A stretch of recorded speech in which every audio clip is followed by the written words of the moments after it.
On the EPA 608 exam, one of the most fundamental and frequently tested concepts is the requirement to recover refrigerant before opening a system. Under Section 608 of the Clean Air Act, it is a federal crime to knowingly vent any regulated refrigerant, including CFCs, HCFCs, and HFCs, before you can perform service, maintenance, repair, or dispose of any appliance. You must first remove the refrigerant. The exam will test you on the required pressure level for this process. For high or very high pressure appliances, the equipment must be evacuated to 0 psig before it is opened for service or disposal. An exam question will often present a scenario such as replacing a faulty compressor on a residential split system. It will ask for the first legally required action. The answer is always to recover the refrigerant until the pressure on your gauges reads 0 psig. Be very careful with the units. 0 psig simply means the system pressure is equal to the surrounding atmospheric pressure. This is not a vacuum.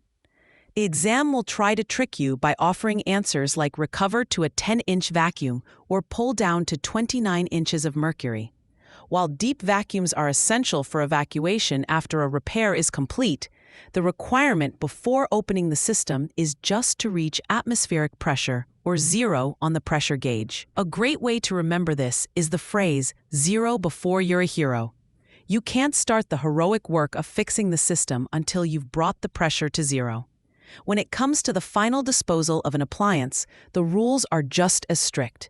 You must recover the refrigerant to 0 psig and then document the process. This documentation includes the date, location, type of refrigerant, and amount recovered. The exam may ask what a technician must do after recovering the charge from a rooftop unit that is being scrapped. The correct answer will involve proper record keeping.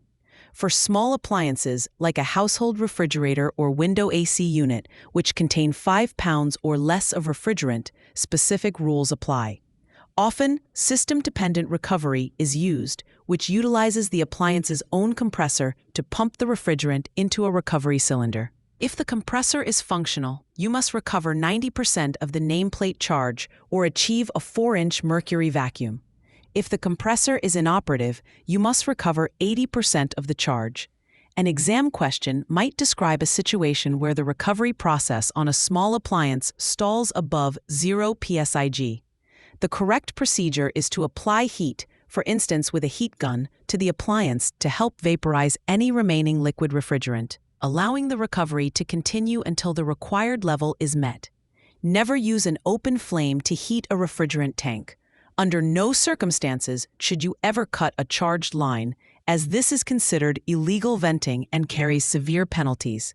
Finally, a related but important point for the exam is the preparation of recovery cylinders. Any field supply or recovery cylinder must be evacuated to remove air and other non-condensables before it is used for the first time to prevent contamination of the recovered refrigerant.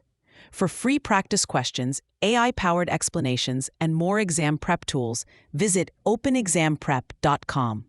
That's openexamprep, all one word, .com.